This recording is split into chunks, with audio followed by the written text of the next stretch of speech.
This is Sybrand Engelbrecht, or S.A. Engelbrecht as we call him. Your questions, please.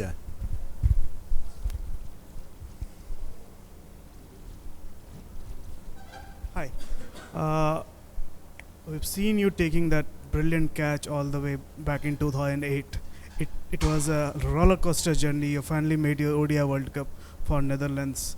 So if you could tell us about the journey, how it has been for you, the cricketing journey, and today you've made in 50 as well. If you could talk about the journey from that catch from 2008 in Malaysia and to the 50 you scored in Lucknow today, in briefly.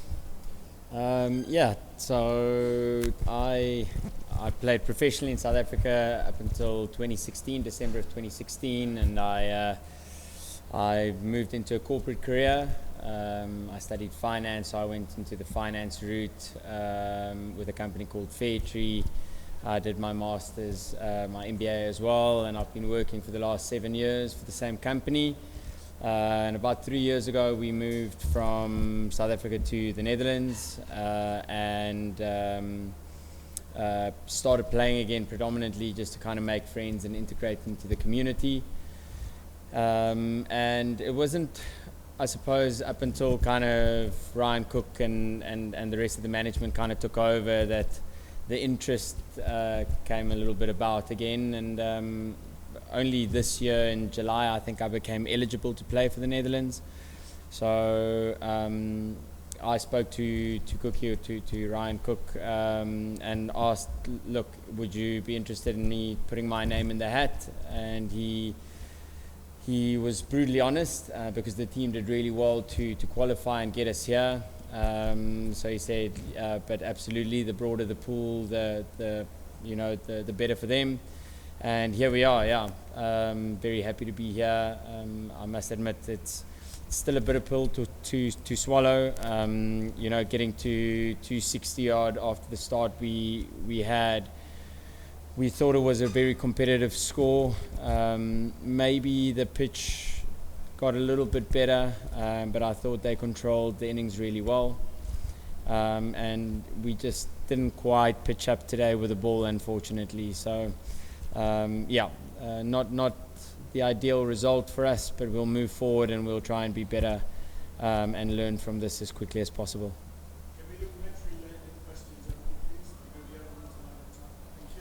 Hi.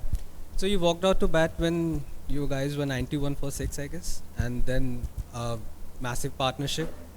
So what were the thoughts, running through your mind before till 91 for 6, and from there on, when you played a commendable knock, you took the responsibility on your shoulder. So could you please sum up both the experiences? Yeah, look, I think a lot of credit needs to go to Logan. I thought he batted brilliantly, and we just try to extend and take it as deep as possible. So we just told ourselves, if we can get to the last 10 overs, 6 down, we're giving ourselves a good chance. So for us, it really wasn't necessarily about trying to accumulate runs. It was just about making sure that we get into positive positions and pick up the runs when we could, but to try and lay a bit of a foundation for us to start scoring a little bit more freely to the back end, which we managed to do.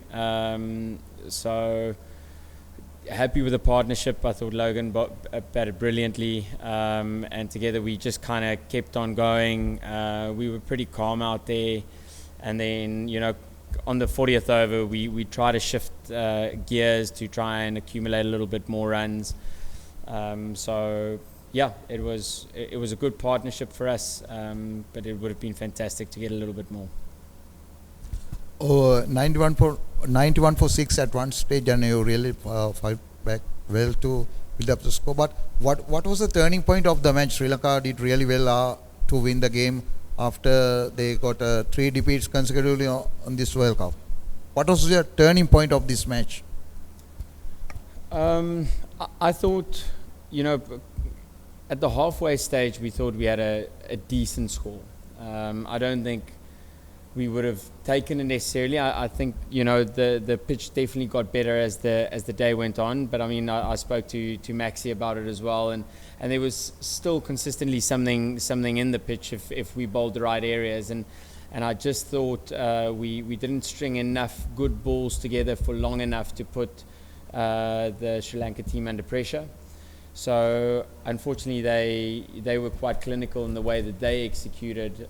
They were able to absorb the pressure and then transfer the pressure onto us. So I thought they batted really well, and I think they just outplayed us. You lost to Sri Lanka twice during the qualifying tournament. They lost to once again during the practice game. What was your mind before this match today? We were very positive. We were very confident in the growth that we've shown as a team over the last 6 to 8 to 12 months. So we're a better team now than we were when we played them at the qualifiers. And we thought that, if we stick to our processes, if we, implement our plans and execute well for long enough, then we stood a really good chance. And I think there were periods in the game that you could definitely see that. So credit goes to them. They played well. Unfortunately, we just couldn't string it together for long enough. Sybrand, you had a great season of top class, and then a century for Netherlands A coming into this World Cup. Can you take us through what that step up to international cricket is like, and the adjustments that you made, especially playing in India? Yeah, I haven't made a lot of adjustments. I've tried to keep it as simple as possible. I think when you do make the step up from club cricket in the Netherlands, you could maybe sometimes think, oh wow, I need to do so much more, things differently. But the reality is, in our change room, we've got really good cricketers, and we just need to back ourselves and our processes and stick to our plans. So nothing really changed. It's just trying to be as clear as possible and to watch the ball as closely as possible. So I'm happy that it came off for me personally today. But as I said, we've got a really, really good cricketers in our change room, and it'll show as we go along. Thank you very much. We've got Max O'Dowd with us also to be in the mix zone. Please. Thank you, Eza. Thank you.